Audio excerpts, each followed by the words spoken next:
We've explained a little bit about what strategic plan now is, but how does it actually function? I've spent the last 2 years building out a custom GPT that incorporates all the concepts and templates and things for strategic plan now, and I use that with clients. So I really have tried to create a system where I can almost hack the strategic planning process. What I mean by that is by a series of assessments and worksheets and different activities, I'm going to take the key information from the organization and then we're going to put it into this model, and it's able to synthesize things, take where you've been, where you want to go, and input from others, key stakeholders, and we're able to get an output that will hack through some of that stuff a lot faster. So just think about, say for a nonprofit, if you run a survey and you ask 20 board members and 5 staff members what needs to happen in an organization, you're going to get 25 different answers. And in that, you're going to figure out that there's the main themes, but you have to go through the work. The problem with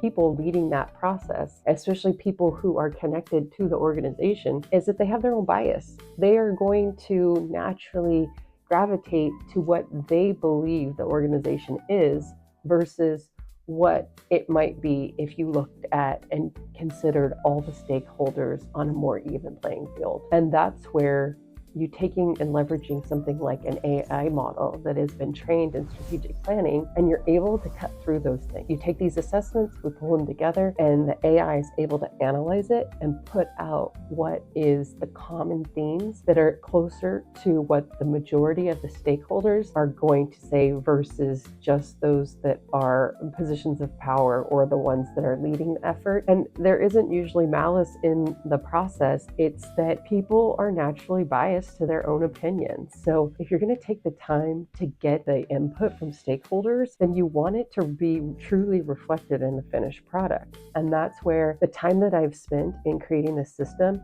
and building out an AI GPT that's able to cut through this process faster and with a greater degree of authenticity and genuine to the core principles of what the organization is based on multiple stakeholders. It's really cool process for me to see people walk through that. I've done this with nonprofits, but it can also work in a business environment in which you're taking assessments from different employees and different roles and understanding those things and putting it all together to really get the essence of something. But one area I see this with is core values. If you as the owner or the leadership team decide the core values without input from other stakeholders, they're going to go down like a lead balloon because they're not really based on what everybody really feels about the business.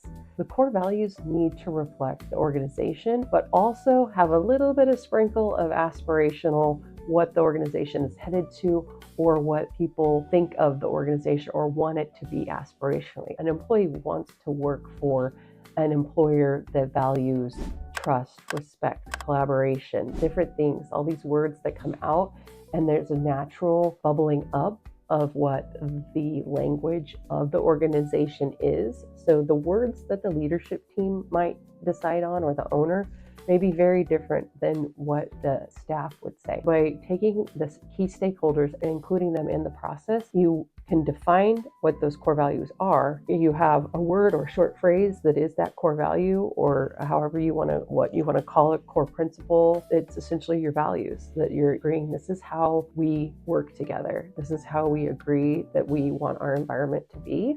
And this is how we hold each other accountable to these things too. Once you have those things in place, it's not just that word or phrase. I work with clients to make sure that they have a supporting statement. So that is like the definition to the word.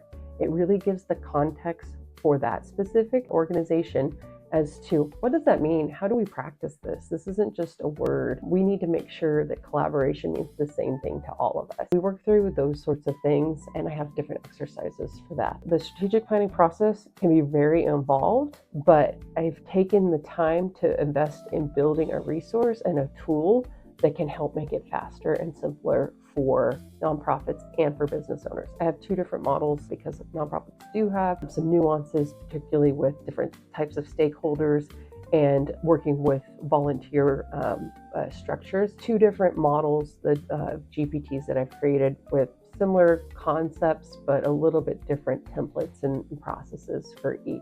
So That's where I help to really hack the time, a process that might take several months down to a much more manageable time frame.